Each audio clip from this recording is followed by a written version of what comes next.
Welcome to From the Ashes, the Dungeon Crawler Network podcast all about Ashes of Creation by Intrepid Studios. Bear witness to the rebirth of the MMORPG genre from the ashes of an industry that has left the gamers behind.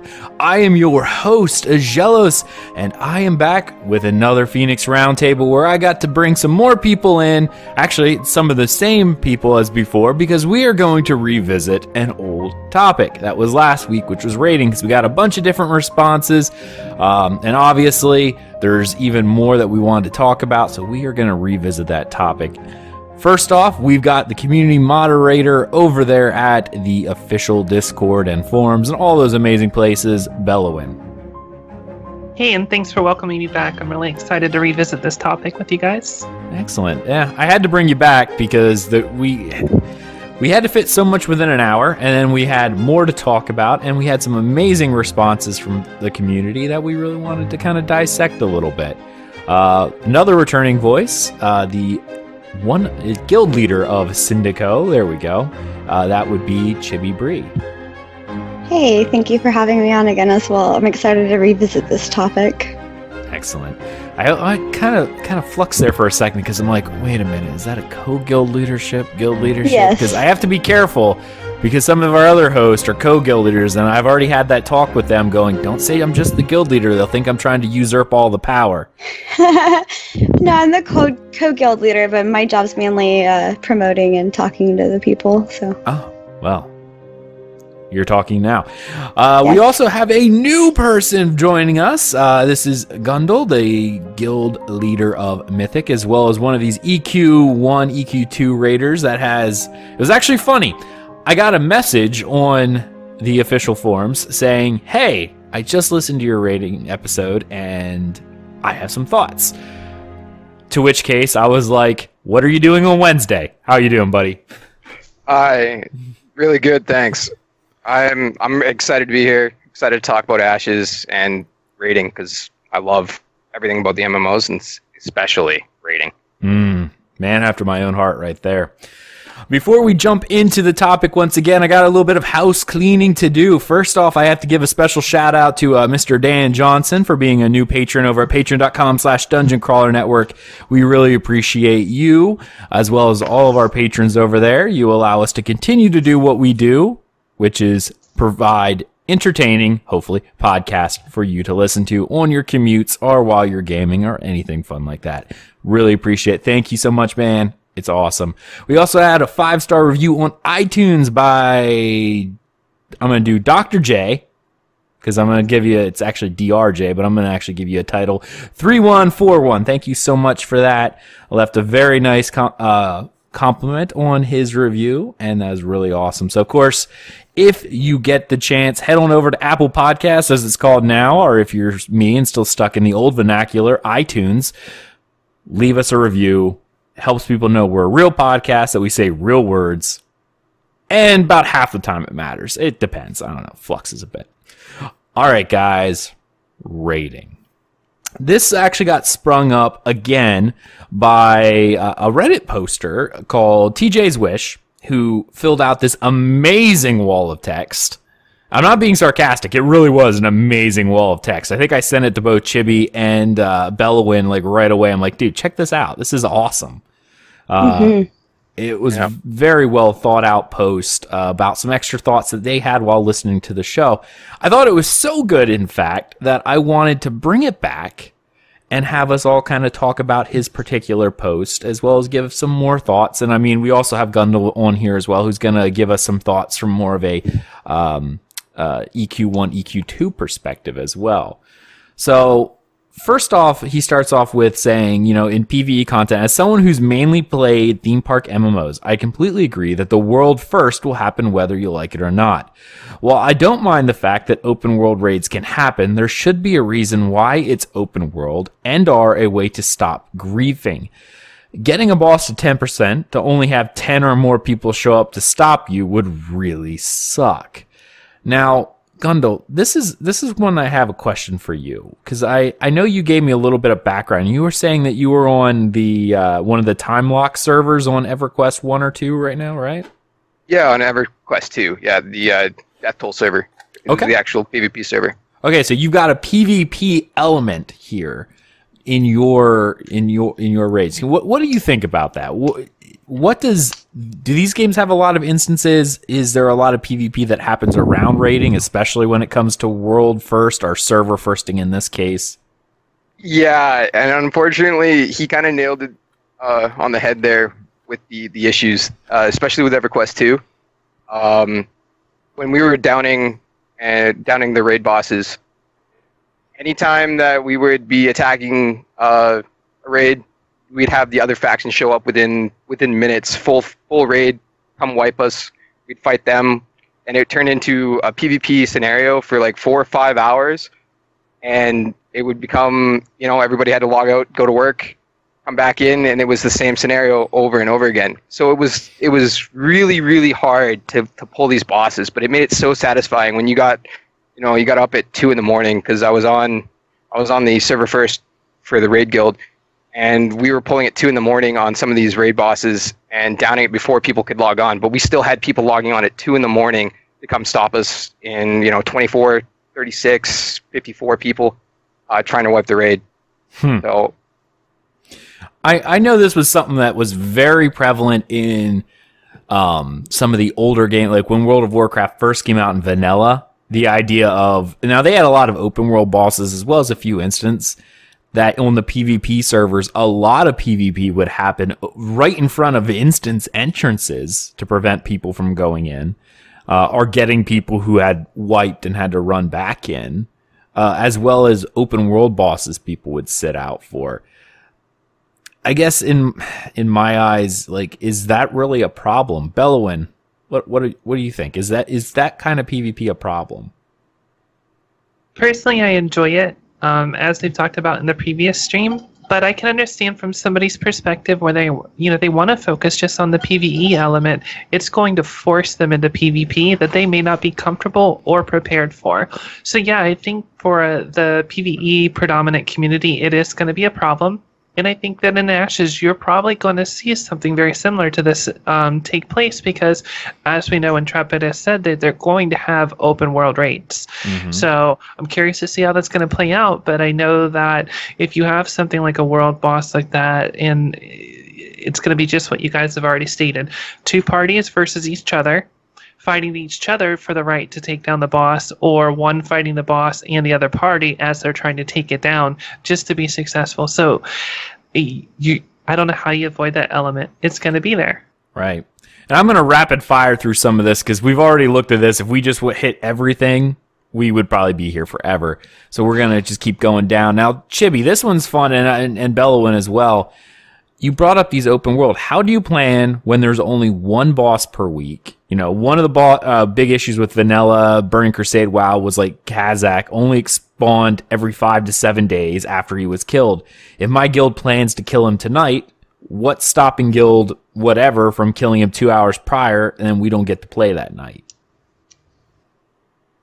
Well, I think they've kind of corrected this currently in World of Warcraft where there's spawn timers, but you get credit for killing that particular boss for the entire week. So once you kill him, it flags something in your account and you can't kill him again. Or if you do kill him, you won't get any loot from it.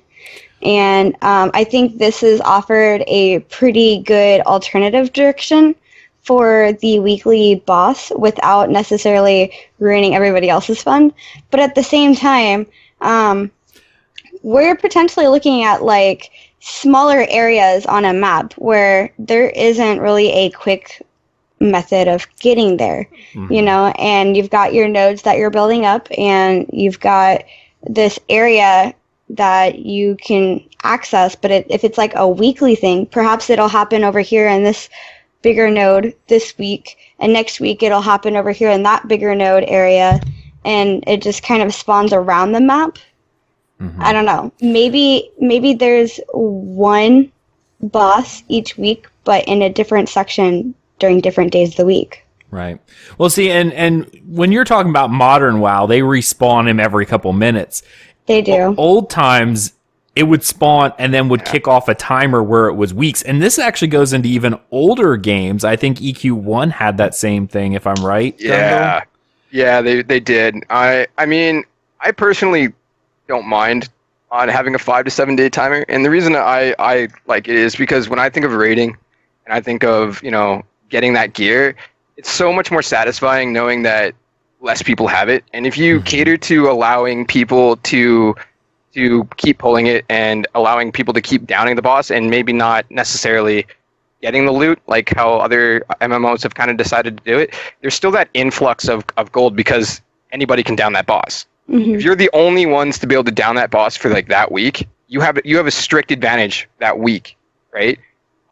Depending if you're PvPing or if you're doing caravans or if you're doing sieging or whatever the case may be, that gear means something. And that's kind of why I think that it's a good idea. And I understand from other people's perspectives and in that nature that it will be kind of a heartache when you don't get to down that boss. But when you do, it'll be just that much more satisfying. Right. Right. I agree with that completely. And like I said, this is, I don't even attribute this and Chibi for more modern WoW related stuff. This would almost be like the rare mounts that would spawn, or the rare or mobs that would spawn that would drop mounts and stuff that were just like once every 40 hours, and you just had to hope you were there when it spawned. Kind of like that dragon in the Northrend area. Yep. Yeah, just sit there and wait for it to spawn out and fly around. Yeah, I have that one. That's the one I was thinking of exactly, is you had to wait for it because only one person could kill it within its time frame. And it didn't spawn every 10, 20 minutes. Once it was dead, it was gone for up to, 40 some hours. Who knows? You just had to hope that it was there. That's how these old bosses were. When they died, they only spawned once or twice. And I mean, with these world events and stuff that are going to come in, I have a feeling that's going to be something similar. When they die, they are gone for possibly, until the node is destroyed again. Yeah. That limit is a problem. Now I'm going to tie in another question because I think this actually kind of works before I pull in here.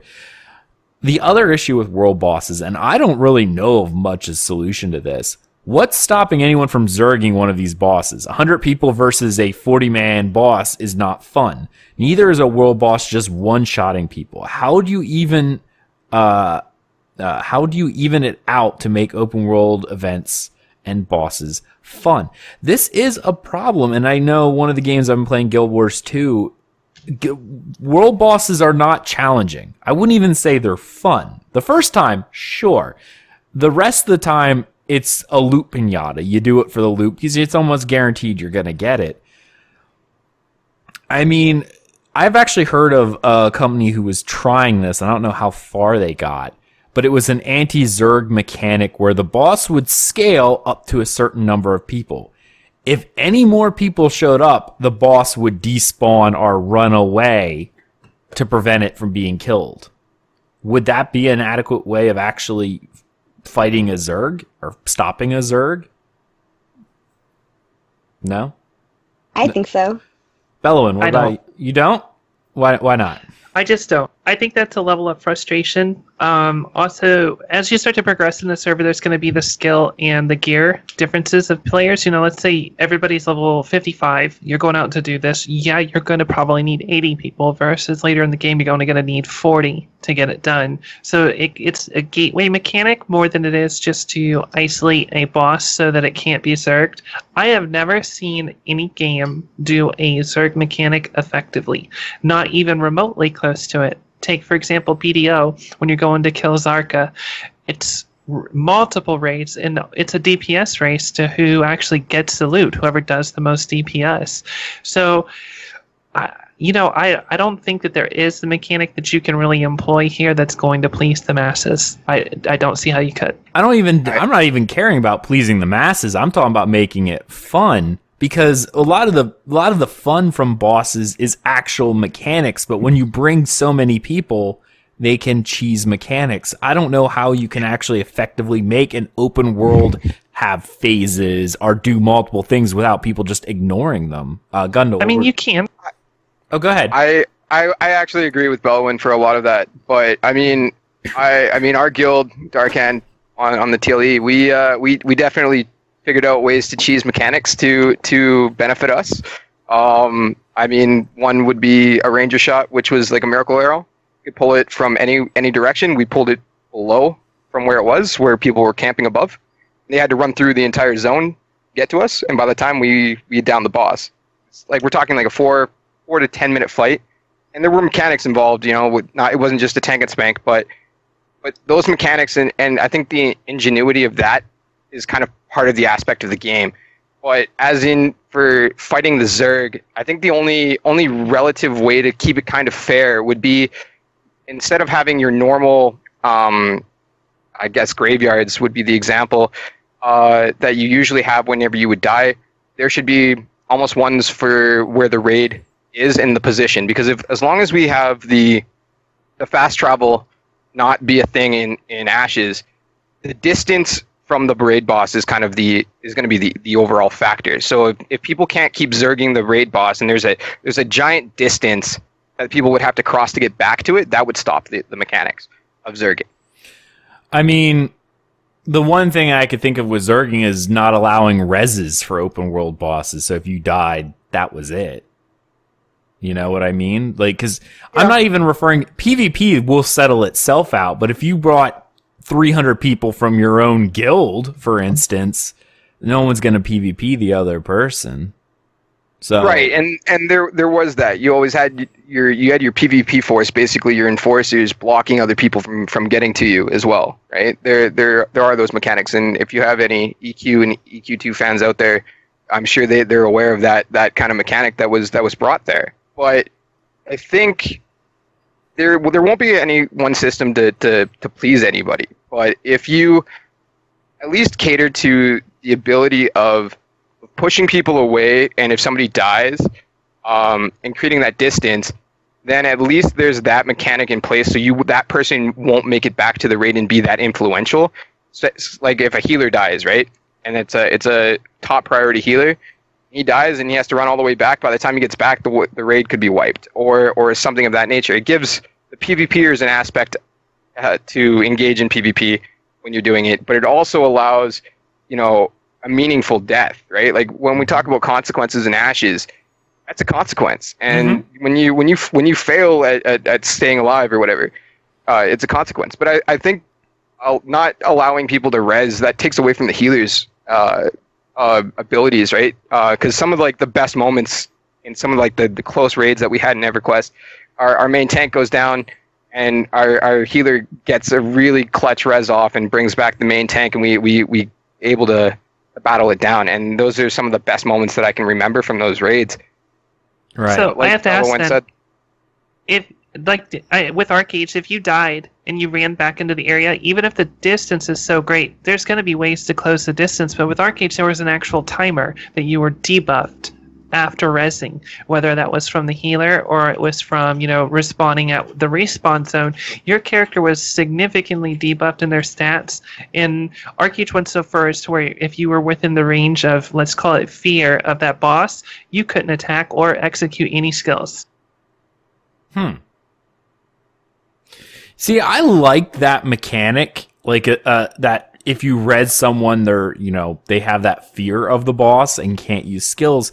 Because, again, so many times people bring Zergs, it's so they can cheese through mechanics, but if they mess up and fail and a bunch die, in a normal Zerg, it's not a big deal. They get picked up, they go right back into the fight, but if they are unable to actually attack for a period of time after even being alive, I don't know. I think that would be interesting. Maybe that's something that kicks into effect only after a certain number of people hit the boss.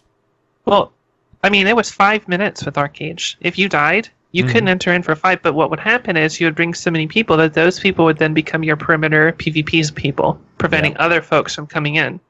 That's almost identical to what it was in EverQuest. It was like a 60 second if you died once. If you died twice, it was like a 2 minute, and then it would just progressively get deeper into your res sickness, and your gear would break and everything else. But yeah, you would become like that PvP force. That the enforcers trying to help your raid core out.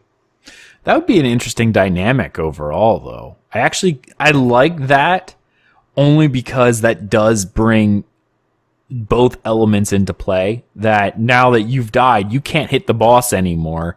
it's time for you to switch to secondary role. You're switching out. You are becoming a PvP guard. How would that work with healers? I mean, could they not heal anyone in their party at that point if they died? Correct. Wow, that's fascinating. So they'd have to be outside of range of the boss or whatever to use skills. You do, yeah. Like the Red Dragon was one of the big examples from Arcade. The area of effect of his fear or dread, whatever you want to call it, was so significant that you couldn't even be remotely close to him at all. Like almost in the zone without that dread hitting you, and you would not be able to do any skills, like not heal, not use items, use your mount, anything. That is actually incredibly fascinating, and I really like that as a mechanic. That is actually a really neat mechanic. I would like to see something like that. Because it would make sense if you were, even from a lore perspective or a personality perspective, if you were, let's not say you die, but you were fighting something and you were almost killed and brought back, you would have that fear, right? Like, ooh, I almost died to this thing once before. I'm a little bit of trepidation when I get near this thing again. I think that'd be really, really neat. Now, this next question, or next statement, he said, normally about, like, he said the volcano explodes and dragon comes back, and he was treating that more as an event and like a PvE siege rather than a raid. But a raid should be 40 Guild Alliance members attacking an event such as an instance dungeon, which he has in parentheses, which Stephen has confirmed will exist. This is the part where I'm not really sure. I know I've asked him several times about this, and I think they're still on the fence about instancing, aren't they, Belewyn? Like, I don't remember him coming out saying there will be instancing. I know he said that they're going to try to use it as little as possible, if at all. Right, and that's the same information that, has been disseminated out there right now, is that there may be a balance to it. We may see some that are instance, whereas there's going to be some that aren't, that are just going to be genuinely open world PvP. And I think that drives from, Steven's experience with these other games where, they had one or the other. And you're always going to have fans of both. So I think he's trying to do a hybrid approach. I mean, Guild Wars 2 now has done that. They only had open world raids, if you will. But now they switched to instance raids as well. They have both. They have these big events, which are the big, you bring everyone into the open world, but then they also have these smaller, when you go into a party of however many, 8, 10, whatever it is. And I mean, Ashes will probably be bigger, but a set number of people that can enter and do these more mechanically demanding fights with fewer people. A balance isn't necessarily a bad thing. And to be honest, World of Warcraft has it. They have their open world bosses that they've added in, and those were not ever considered part of the world first. Once there was an instance, the instance ones were the only ones that ever mattered. The open world were just like, yeah, any Zerg can get them, so it's not a big deal. Okay. I'm trying to figure out where I'm at. Oh, yeah, we already talked about that one. Mobs should not get harder because you failed. Then how would you ever beat it? Maybe a boss gets harder if you downed it in a previous week, making farming raids harder. You make a dragon flee, it comes back next week with 5% more health, or its cone attack is slightly larger. This was in reference to the idea of the Nemesis system that was from Shadow of Mordor and things of that nature. Since we've kind of hammered that to death, Gundel, what about you? What did you think about the idea of the Nemesis system? I guess I should say this. That is not coined by Intrepid. We're just using that from Shadow of War. Don't think there is a Nemesis system. We're not saying that. We're just speculating. I mean, I love that those games too, Shadow of War, and Shadow of Mordor. So, I mean, the Nemesis system would be really cool. I think from a game standpoint, it would be a nightmare to do and to balance. Because I mean, depending on how many people there are, like how much the damage would go up or what would happen. I think that you have enough conflict with, if they are open world bosses, that everything else, like the competition between different guilds and things of that nature, will play more of a conflict role than necessarily the beginning raids or the raid bosses. As you progress through the game, I'm assuming there's obviously going to be a lot less hand holding, and there will be more mechanics, and then that kind of shows the more skill. But at the beginning, I bet you, like most games, there will be a lot of just hack and spank, but you'll remember the fights probably because of the fights over the PvP or the node, saving the node or destroying the node, and that'll become more of the story, I think. And I think that's kind of where Ashes would be leaning towards. Right. Yeah, I'm definitely seeing raids and all these things, like as we know them as instance raids, wouldn't be part of the narrative, but more of just like a side system, and that the events from nodes are really what's going to drive narrative more so than, you know, more modern theme parks where narrative is held within the raid storyline. I think that's going to be more of a side story than anything. Now, we did talk about another game which tried to do the big raids, which was WildStar. And this was cool because the guy actually played a lot of WildStar and had some thoughts of things that Ashes of Creation needs to avoid that WildStar did in order to be successful. And I wanted to hammer through this one because this is actually a lot of interesting stuff, and I want to talk about these things. First off, and this is a question that I know is going to be kind of up in the air because we don't know how much their servers can hold, and they don't even know that yet. But they say don't open too many servers on launch. One massive server per time zone is more than enough. One in NA, one in EU, one in Oceanic. This should be pretty clear from betas and pre-launch download to know if there is enough players for multiples. If there's 30K downloads in North America, only 3 servers, open 3 servers that make them known at the same time, not after there are like 20K in queue on launch day. Also, have a way to merge them easily when the smallest 2 servers start to suffer. Nobody wants to be left on a dead server. Okay. I know this is an issue with some games. I know Rift had this issue when it first came out. You guys was anyone there for the Rift launch? Yeah, I was. Oh my god. and it was awful. Yeah, they underestimated their demand, but then they over exploded with servers and came out with like 1 million. And there was so many dead servers. I was part of some of those servers. Yeah, this is a touchy server issue here, or just a tough issue. Sorry, I'm getting all tongue-tied here. I haven't drank enough water today. I'm only halfway through this. Sorry about that. But server merges are a problem, especially in this game. I don't see how you could effectively do a server merger without one party feeling shafted. Right? Well, and then the other thing is, like, each server ultimately is going to be progressed in a different way. It's not like World of Warcraft where everybody has duplicate servers and everything's happening similarly on each server. It's sometimes over here in node area A, maybe one of those nodes is well along its way, but in a different server, it's a different node that's well along its way in the same area. You can't necessarily just be able to mash the two together unless maybe there's like some sort of discussion ahead of time between the two servers, like, hey, your server is dying, and hey, your server is dying. Are you guys willing to conjoin to a new server and start over again and kind of work on a new community? You know, I mean, that would suck ultimately, but at the same time, it might create, maybe you learned something during the last node or whatever, and you're like, okay, well, let's try things a different way this time.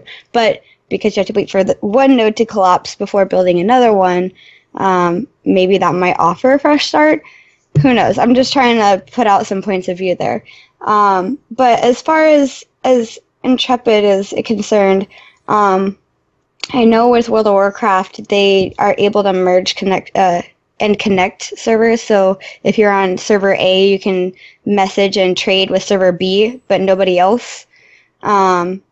However, it seems different with Ashes.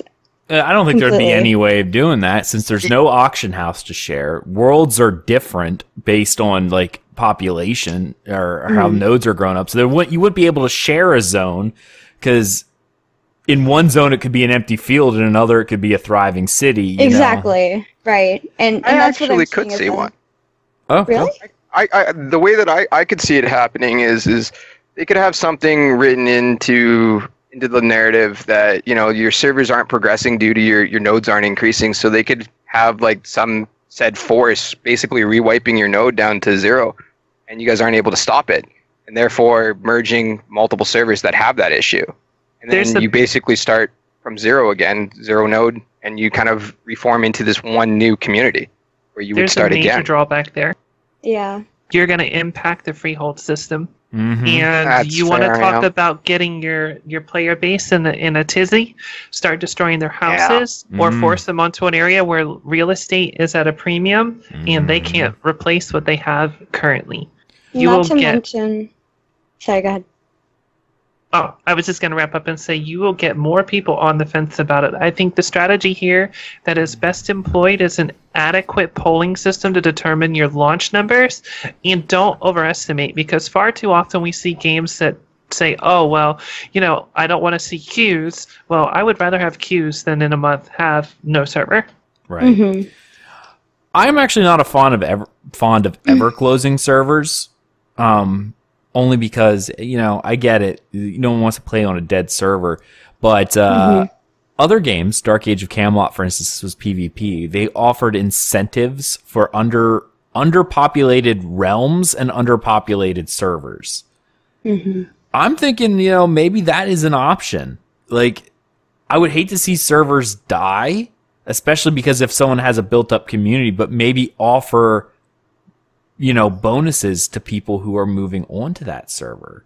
Either you can transfer, it's a free transfer. Do you want to move your guys over? You could transfer your guys, whether they have that technology or not. Or roll a new server, they get bonus experience, whatever to say, wow, this would be a fresh start. There's bonus everything here for me going, to encourage people to spread out more as well. Because that's often a problem. You have these massive servers, right?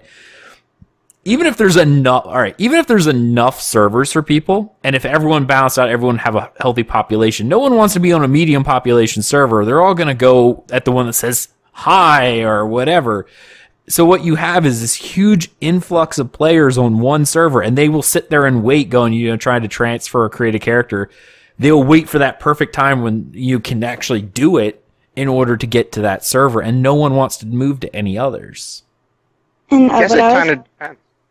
I guess it kind of depends on the fact of your node system and how it would work. Because if lower populated servers are still able to technically increase their nodes because the population is still low, but their input to that node is still technically increasing it because the population around that node is still fine and dandy, then I guess that system would work really well at Aggelos. Yeah, I mean, I can tell you this: if I'm on a server, and this would actually really work with smaller guilds, not even smaller guilds. Let's just say, even if you're a large guild, but for whatever reason you were wiped out by another group of people, you've lost your control base, and you're kind of in this weird flux. That would be an incentive, especially if they're like, "Listen, guys, we've been on this server, we're not really moving anything. Why don't we take that incentive and just move our entire guild to this new server? We'll get bonuses." For this server, for playing on the server. Even people playing on the server get bonuses, so they have more money, they have more experience, whatever the case may be. And then as the server gets back up into the limelight, you just roll those bonuses back. But that would encourage people going, hey, we're not really making effort here. Our guild, this server is no longer a fit for us. We're not being able to accomplish what we want for whatever reason. Let's all move. I think that's the better way. Now, again, you can't do that with 1,000 servers, right? Like, if you have that many servers, eventually it does hit that point. But like you said, if you don't overestimate, then you don't have to have these high pop servers. Just have them so that whoever's the lowest pop has bonuses, encourage people to join there. That's the strong way. Now, getting right back into raiding, one thing that WildStar did, I'm going to kind of summarize this a little bit, was they tried to bring back the idea of attunements. For anyone who wasn't sure, I can't remember. Gundel, I've only played very limited amount of EQ1, EQ2, because there was that split where you were either playing Dark Age of Camelot or you're playing EverQuest. There really wasn't. Yep. I went the Dark Age of Camelot route, not the EverQuest route. So I'm not really sure, but I know there was attunements for their master levels in Dark Age, where you had to earn a certain amount of master level experience, which was doing the master level raids, and then getting all these keys together to be able to unlock like the highest tier. That was a type of attunement. Did EQ1 and 2 have any kind of the old World of Warcraft attunement systems or anything like that in order to get into raids? There wasn't really much of that in the earlier stages. Later stages like ROK and stuff like that, there was you have your epic and your mythical quests, which were specific to your classes, and you needed those to down the bosses because of the abilities that they gave you. So they were needed. But aside from that, for attunements, there wasn't really anything that you needed to participate in the raid up till that point. Now, right. Now, I know, like this, as you said, hardcore wasn't actually hardcore. Hardcore attunements were only hard because they were long and stupid. I'm actually... Here's my sitting with attunements. I actually kind of like them in a way. One of the things that I remember the most of was Molten Core and needing to do this certain quest in Azura. This is way long ago, to actually get a vial of water to douse the runes.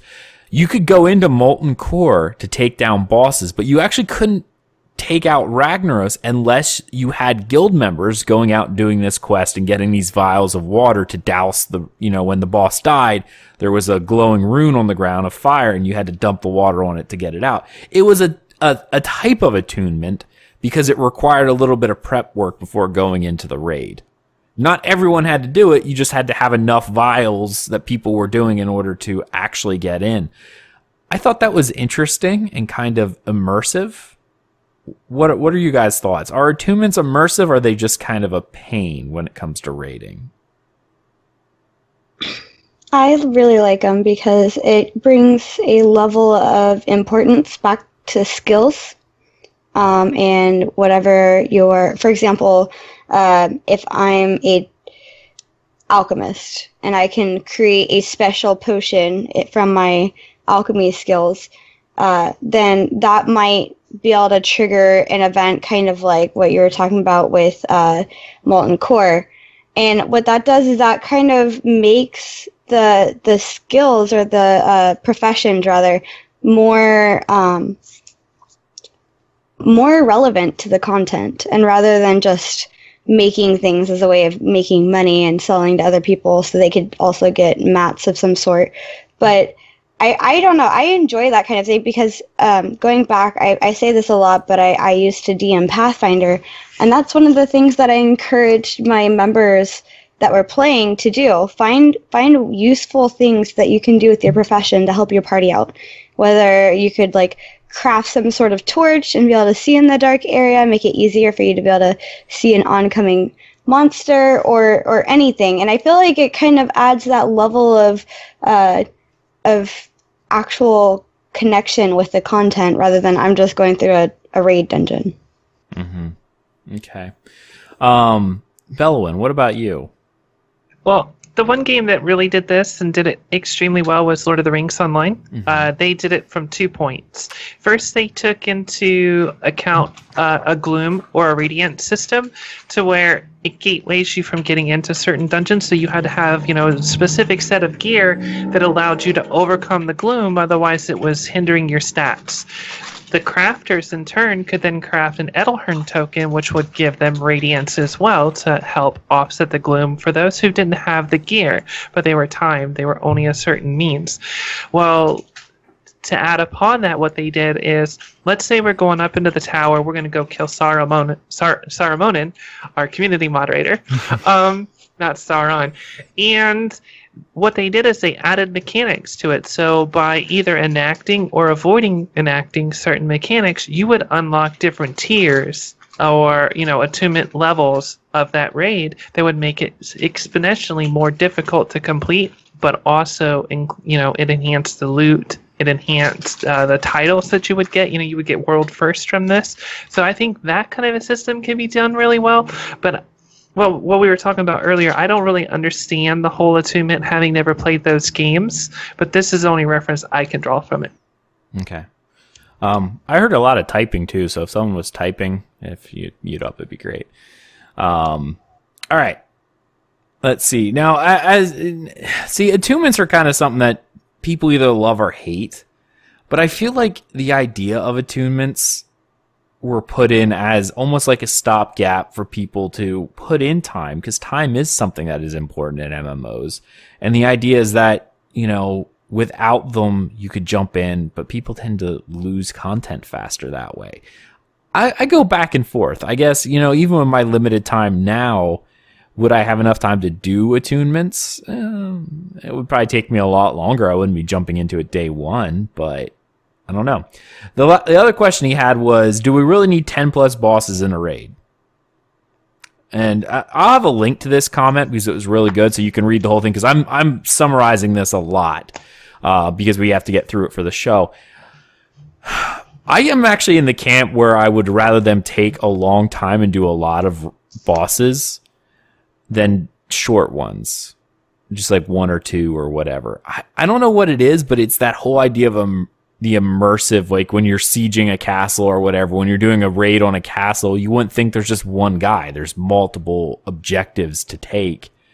And the more is something I really enjoyed, because it also gave a little bit of variety as well, especially if you weren't at the point where you could down everything in a certain night. You could pick and choose bosses that you were going to, that either your group could handle, that you have the right archetypes for.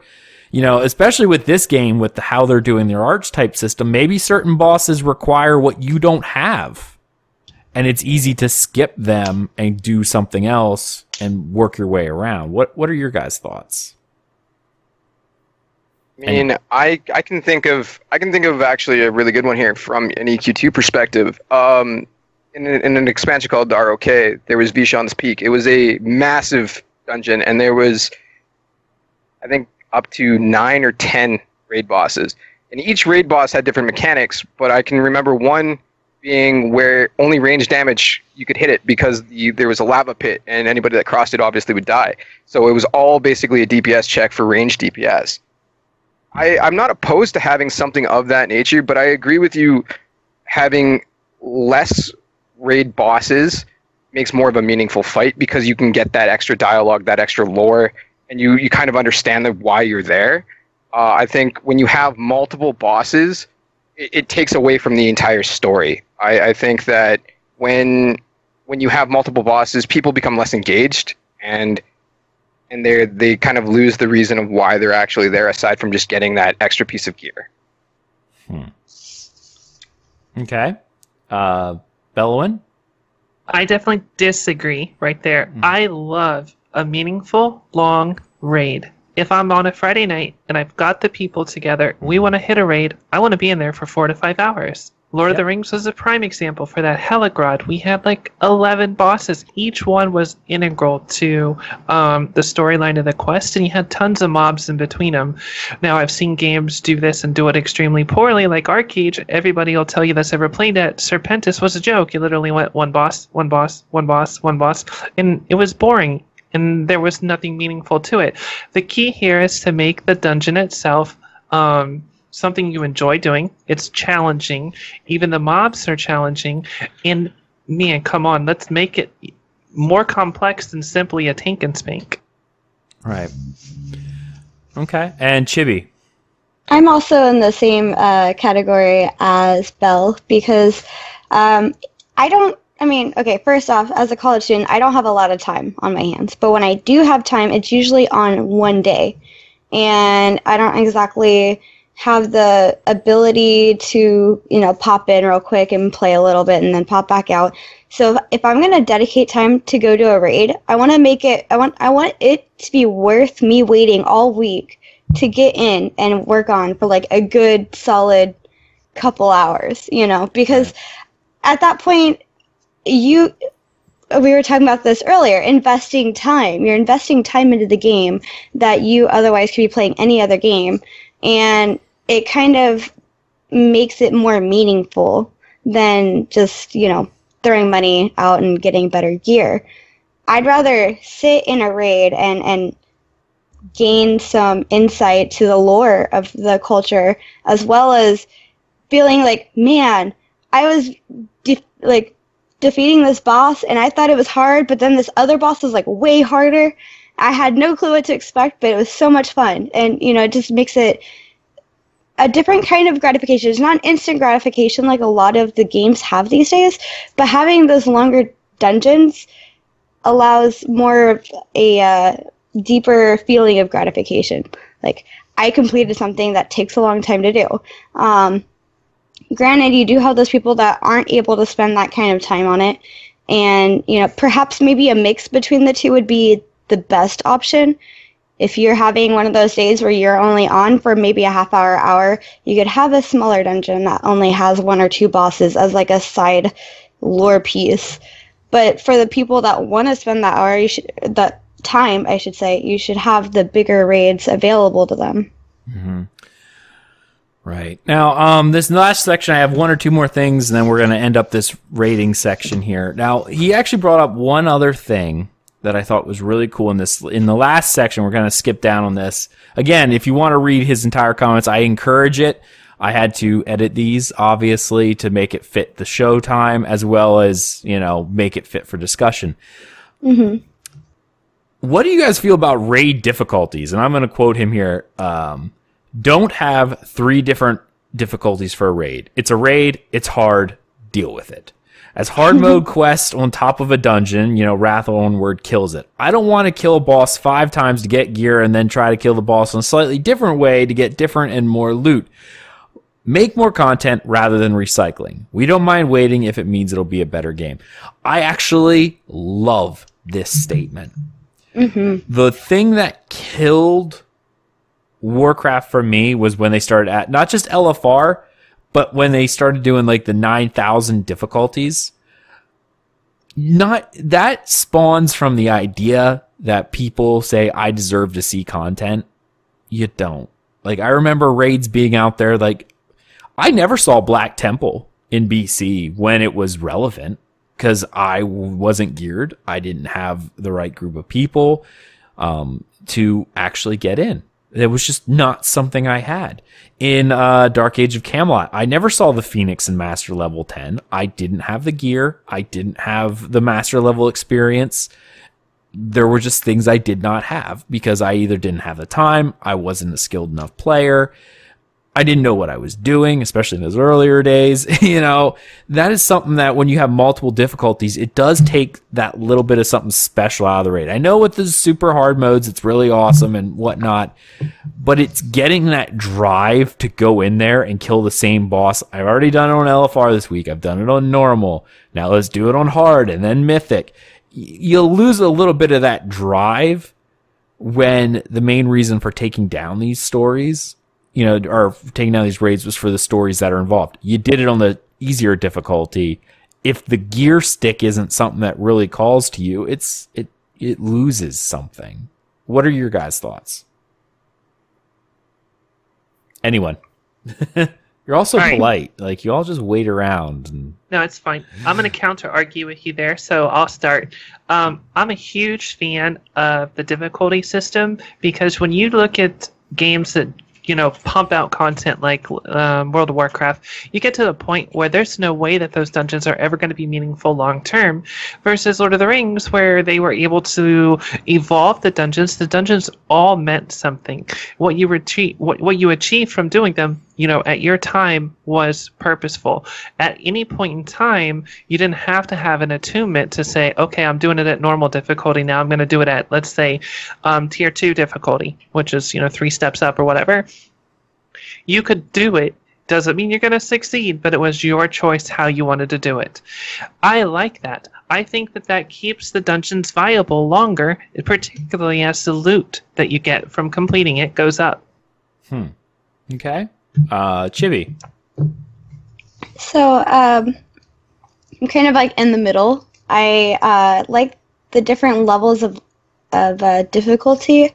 In terms of World of Warcraft, they have the mythics. Each time you complete it in a certain amount of time, you get a new keystone that raises the level difficulty by X amount, and you can do it again and get increased, better item level gear and stronger things the more you do it.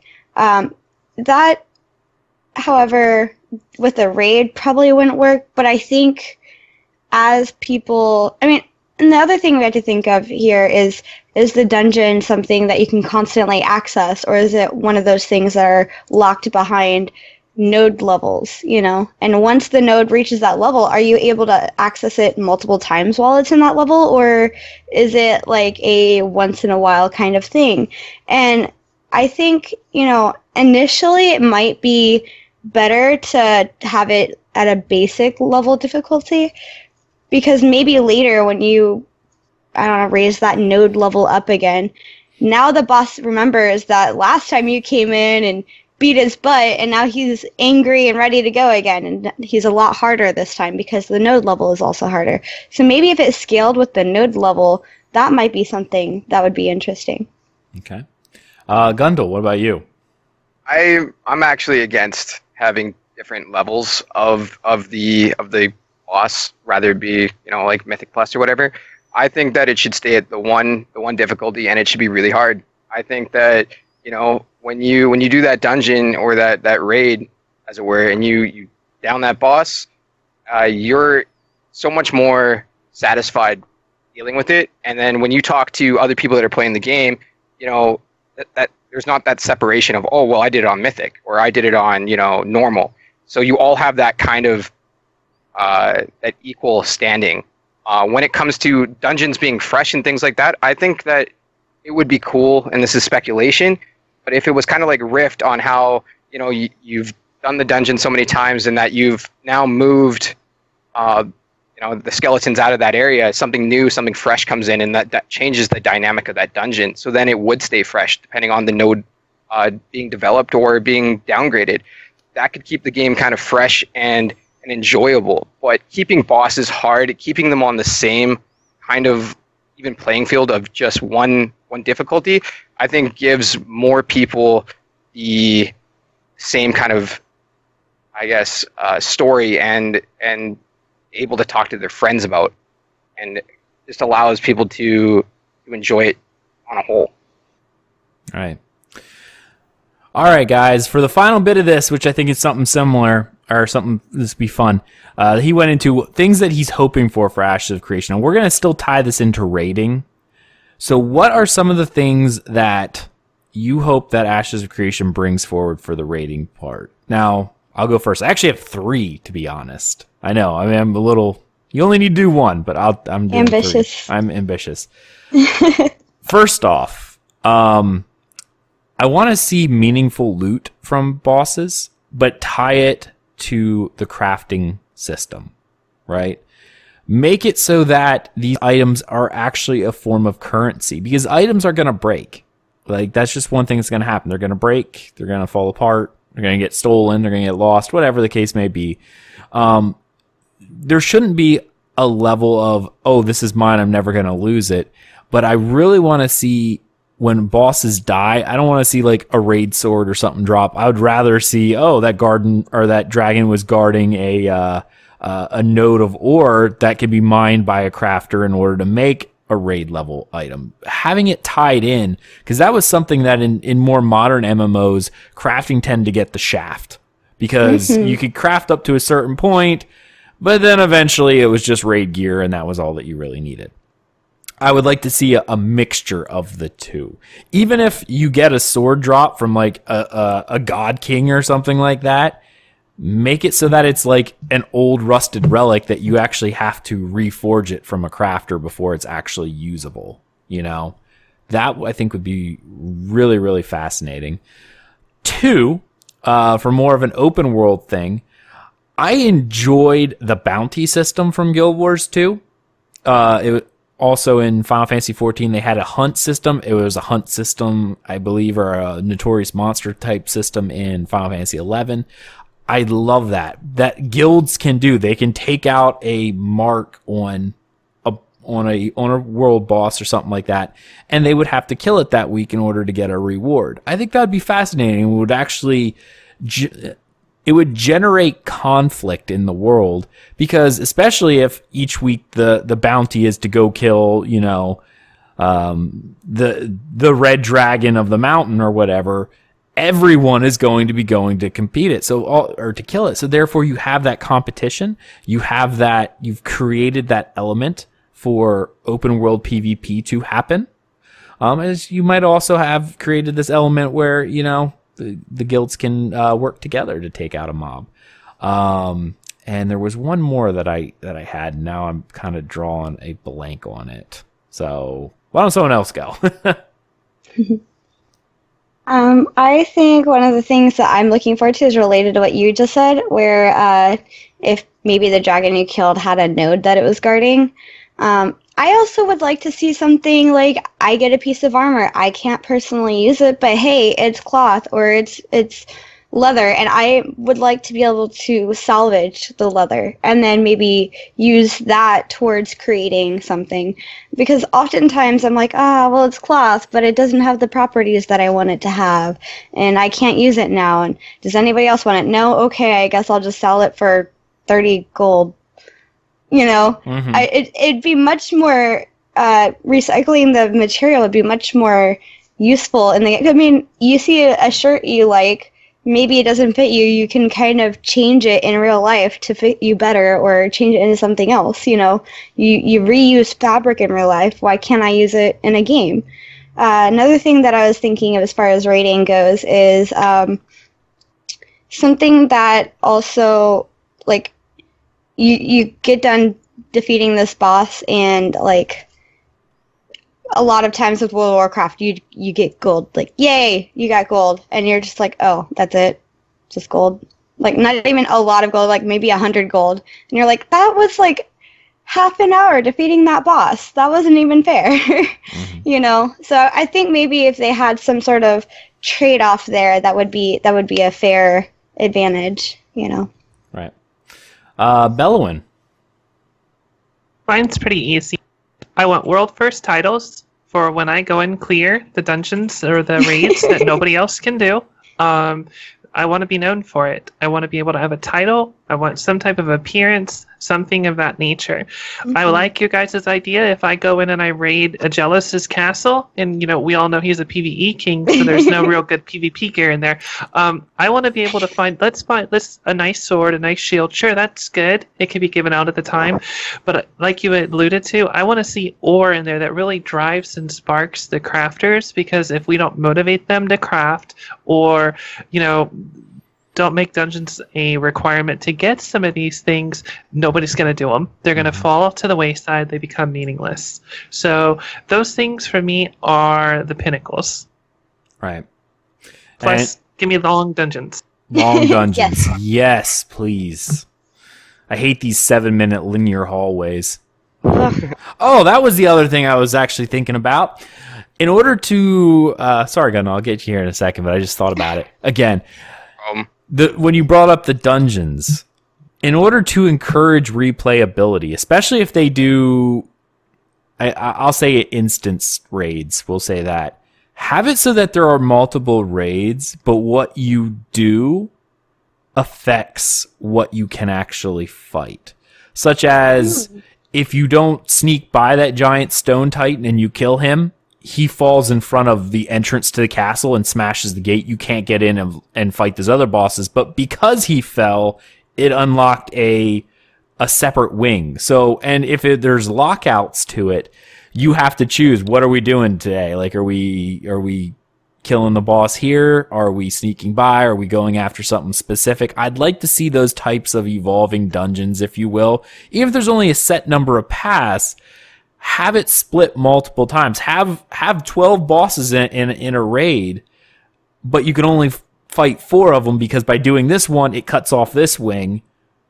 But by then, you know, going into this wing, killing this, it reopens a path over here or closes this path. I think it would be really fascinating and would probably change people's runs or farms every week, specifically if they needed to make choices of, if I kill this guy's going to run away, so I can't get him anymore, or I could bypass him. I think that would be fascinating and something I haven't seen done before.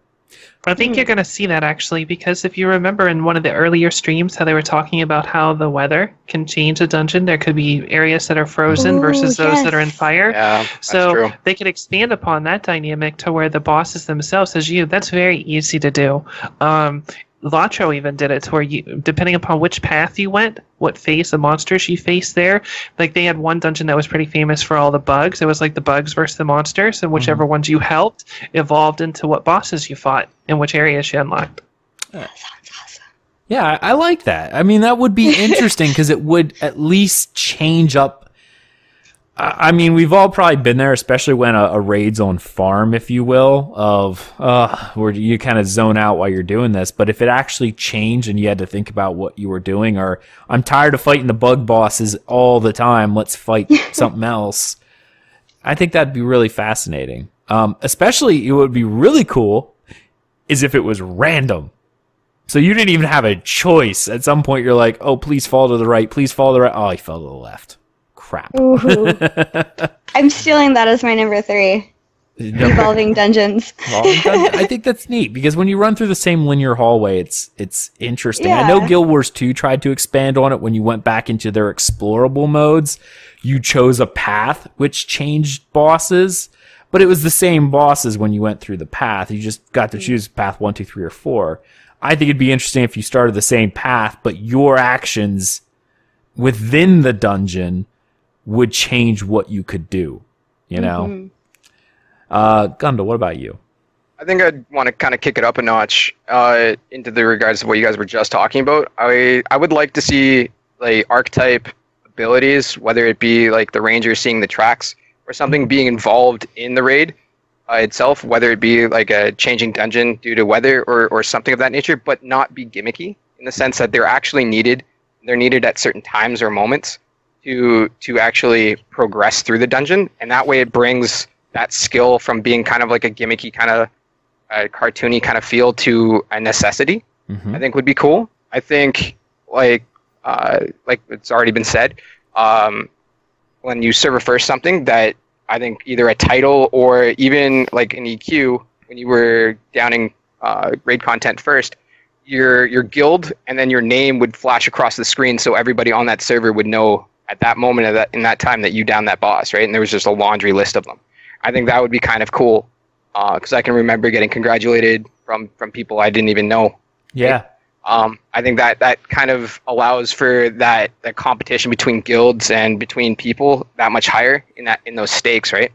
And then the third one I think would just be I like puzzles and those kind of concepts added to it. So doing puzzles would change the mechanics of the boss, not necessarily making them easier, but changing it from like if you don't figure out like this acid trap that gets put into that mechanic, right? So like you have your rogues actually doing something, disarming traps, finding things in that nature, and giving them kind of a role, because I find that rogues for the most part in most raid scenarios don't have a lot to do aside from just damage itself. So I think that kind of scenario would be cool to see. Right. Yeah, definitely. I know Steve already mentioned before that clerics, there might be a situation where, clerics might need to cleanse an area in order to proceed. I believe he hinted at something like that before. And I found that definitely useful. They showed that in the alpha or the PAX footage. Really? I missed it. Yep. There was a miasma they had to clear, and each archetype had their own special, non-combat ability. Like the mage was dispelling illusions and stuff like that, which you saw as the things came up, and then the cleric had a dispel miasma. Yeah, they all have something, which is neat, and I hope they encourage. I'm trying to think of the last time a game or an MMO had puzzles that were challenging, and the last one I can really think of was Rift. Do you remember any of those side puzzles that they had in each zone? Some of them were just insanely difficult, where you're like, this is nuts. You had to go to like wikis just to figure it out. Yeah, I remember that, and that was cool. I hope that there are something of that nature, but I also want it to, if you can't figure it out, there's kind of like a penalty to it, so it kind of allows you and keeps you engaged in the fact that you need to figure it out to maybe progress through that raid, because you can't do it without that mechanic. Right. Mm-hmm. Right. Oh yeah, like figuring out a trap disables a specific move the boss does. If you can't figure it out, well, then you're just going to have to deal with the boss move or whatever the case may be. That would be interesting. I think that'd be really cool to actually see. Yeah. All right, guys, we've reached the end of another episode of From the Ashes. I want to give all my co-hosts a chance to say, their bit, and then we'll close out the show. So, Belewyn, you always get to go first. He always starts with me because it's very simple. I'll see you in the official Discord or forums. There you go. See? Nice and easy. Chibi. So you can find me on Twitch. I stream for ChibiBree there. And you can also find me on Twitter, Bree_Chibi. There you go. And Gundel, what about you, buddy? The easiest way to find me will be through the forums. I'm more and more getting involved in that. And message me there, and we can talk and kind of figure out from there what to do. Okay. And no one else mentioned any other guilds or anything. Do you want to do that as well, or anything like that? Or are you guys good with your closings? Maybe. What's a guild? What's a guild? What's a guild? Yeah. No, I'm just asking because I'm like, wow, people said they're going to talk about more things and then they really didn't. This is your time to do your plugs. So. Well, I am the guild master of Syndico, and you can find us around. Our little tag before our name is Synco. So. Okay, Gundel, how about you? You can find my Discord information through the forums there for Mythic. I'll also leave it with Aggelos. Yep. And that way, probably the easiest way to contact me, and hopefully you'll end up joining Mythic. There you go. All right, cool. There you go. I just we talked in pre-show, and you guys thought, yeah, I'll say it at the end, and no one did. I'm like, I'm Canadian, so I'm extremely polite. So, oh no, and that's cool. This is. I have to do that with my regular co-host as well, especially when they have side projects outside of DCN. They're like, well, I just didn't want to say it. I'm like, no, you're doing it. And I start bringing it up. So there you go. Of course, you can follow everything we do, dungeoncrawlernetwork.com. You can find links to our Facebook, our Twitch, Twitter accounts, all those fun things over there, or you can search for us. That's what you can do. Little bit of guild information from us. DCN does have a guild for this. And again, guild update. We keep getting applications from people, which is awesome. But if you're not part of our official Discord community, which is open to everyone, by the way, not just guildies. Guildies have a separate section they can talk in private. But it is open to everybody, and we do encourage anyone who likes the show to join us. You can find those links right on our website. In fact, when you go there, it says Join Discord. There you go. Please put your Discord number in the application so that I can get a hold of you. If I don't have that, I can't do it. And that makes it very difficult. But yeah, welcome to all the new guild members that we do have. We had quite a few guild applications. It's really awesome, guys. And make sure you integrate in the community and get to know everybody. All right, guys. Thank you so much for watching this episode of From the Ashes. We hope you enjoyed. Be sure to leave us a review on iTunes and all those fun places, because that really helps us out. Thank you so much, and we will see you in Ashes of Creation.